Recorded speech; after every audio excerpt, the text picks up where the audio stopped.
Now CNN's Sanjay Gupta on assignment for 60 Minutes. The chances are good that sugar is a bigger part of your daily diet than you may realize, which is why our story tonight is so important. New research coming out of some of America's most respected institutions is starting to find that sugar, the way many people are eating it today, is a toxin and could be a driving force behind some of this country's leading killers, including heart disease. As a result of these findings, an anti-sugar campaign has sprung up, led by Dr. Robert Lustig, a California endocrinologist, who believes the consumption of added sugars has plunged America into a public health crisis. The story will continue in a moment.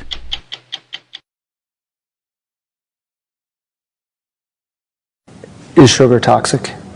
I believe it is. Do you ever worry that it just sounds a little bit over the top? Sure, all the time. But it's the truth.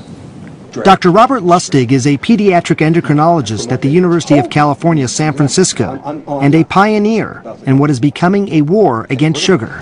Deep breaths. Motivated by his own patients, too many sick and obese children, Dr. Lustig has concluded that sugar, more than any other substance, is to blame. What are all these various diseases that you say are linked to sugar? Obesity, type 2 diabetes, hypertension, and heart disease itself. Lustig says the American lifestyle is killing us. And most of it, you say, is preventable. 75% of it is preventable. While Dr. Lustig has published a dozen scientific articles on the evils of sugar, it was his lecture on YouTube called Sugar, the Bitter Truth that brought his message to the masses. I'm standing here today to recruit you in the war against bad food. By bad food, Dr. Lustig means the obvious things, such as table sugar, honey, syrup, sugary drinks, and desserts, but also just about every processed food you can imagine, where sugar is often hidden. Yogurts and sauces, bread, even peanut butter. And what about the man-made, often vilified sweetener, high fructose corn syrup? Is it worse than just table sugar? No, because it's the exact same. They are basically equivalent. Problem is, they're both bad. They're both equally toxic. Since the 1970s, sugar consumption has gone down nearly 40%. But high fructose corn syrup has more than made up the difference.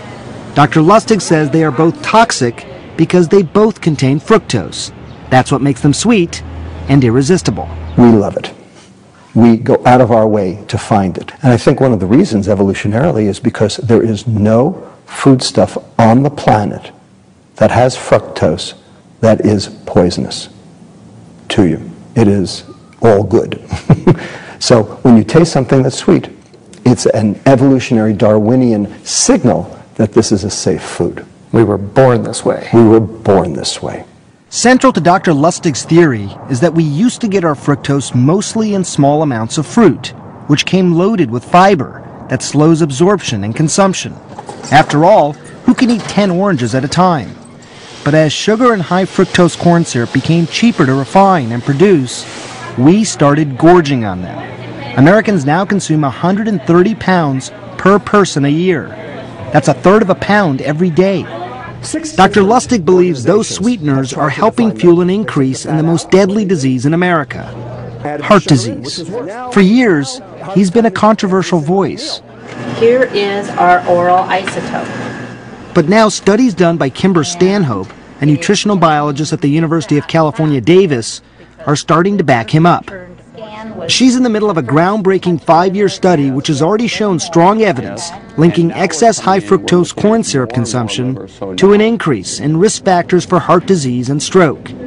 That suggests calories from added sugars are different than calories from other foods. The mantra that you hear from most nutritionists is that a calorie is a calorie is a calorie. And I think the results of the study showed clearly that is not true.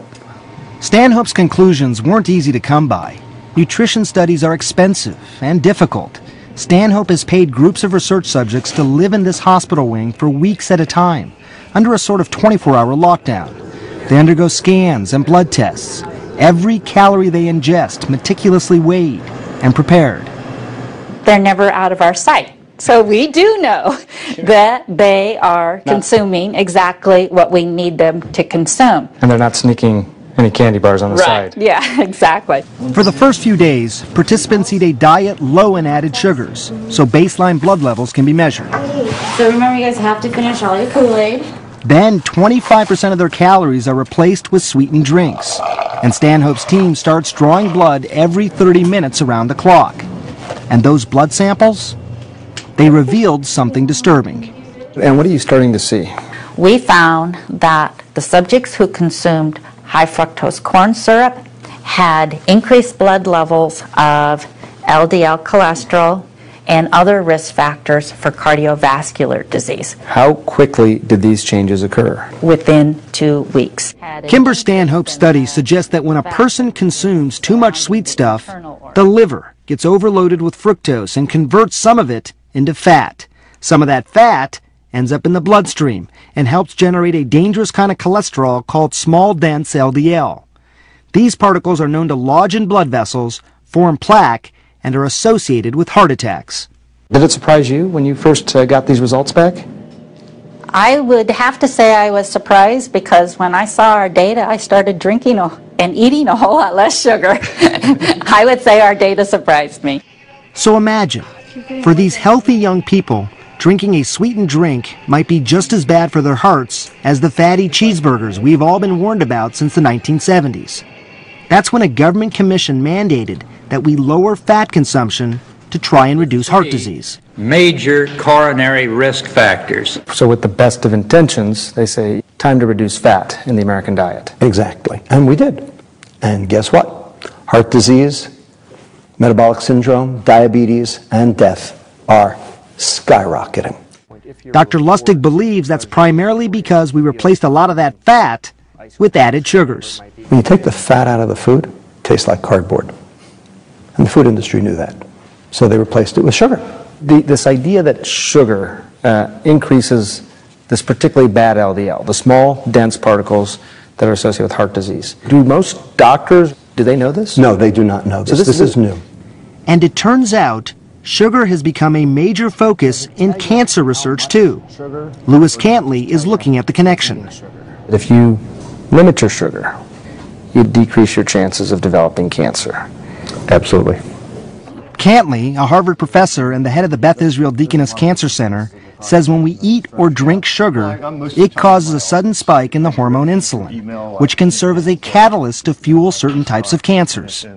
What we're beginning to learn is that insulin can cause adverse effects in various tissues. And of particular concern is cancer. Why? Nearly a third of some common cancers, including breast and colon cancers, have something called insulin receptors on their surface. Insulin binds to these receptors and signals the tumor to start consuming glucose. So this is your body eating... Every cell in our body needs glucose to survive. But the trouble is, these cancer cells also use it to grow. So if you happen to have a tumor that has insulin receptors on it, then it will get stimulated to take up the glucose that's in the bloodstream. So rather than going into the fat or the muscle, the glucose now goes into the tumor, and the tumor uses it to grow.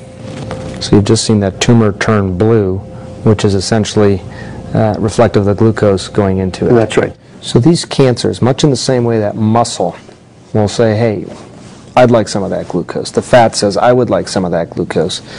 The cancers have learned how to do this themselves as well? Yes, so they have evolved the ability to hijack that flow of glucose that's going by in the bloodstream into the tumor itself.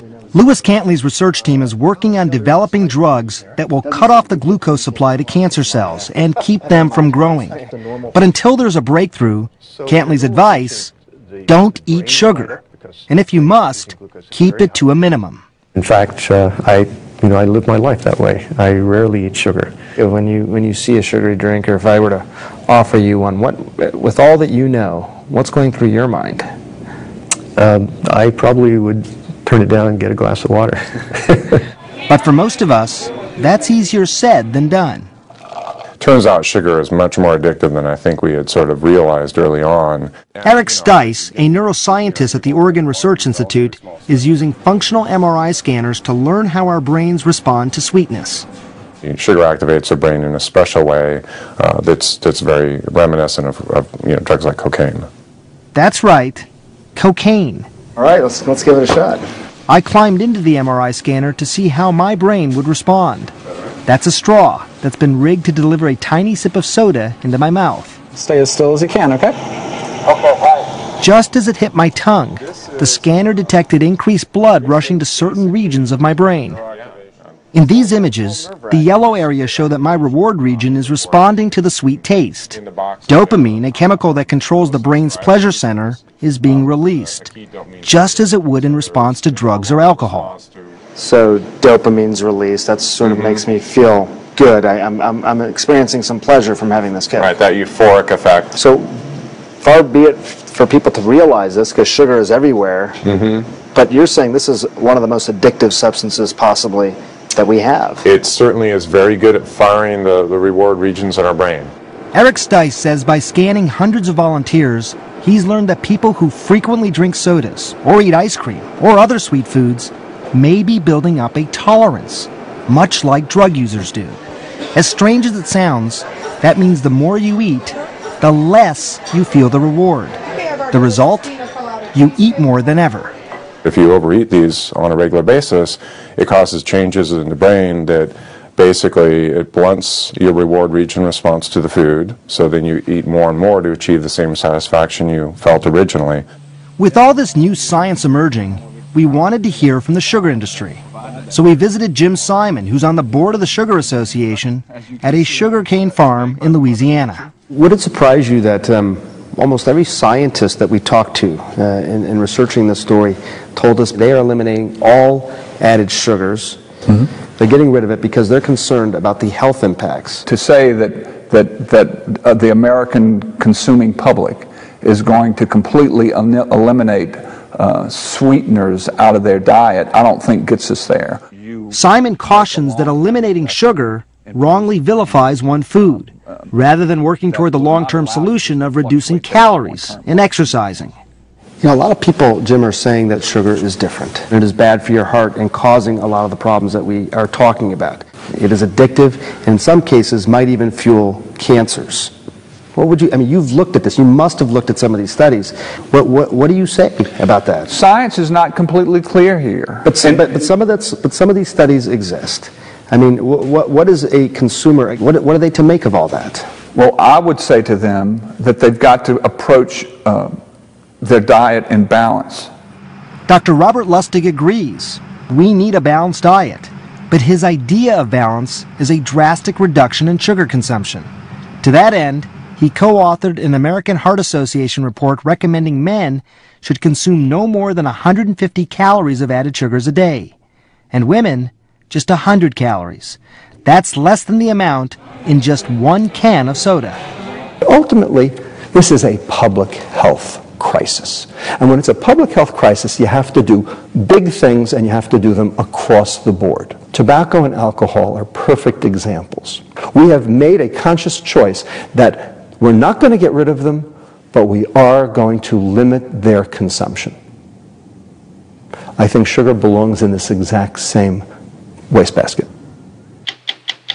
Go to 60minutesovertime.com for Dr. Sanjay Gupta's take on how to find the hidden sugars in the American family diet. Sponsored by Pfizer.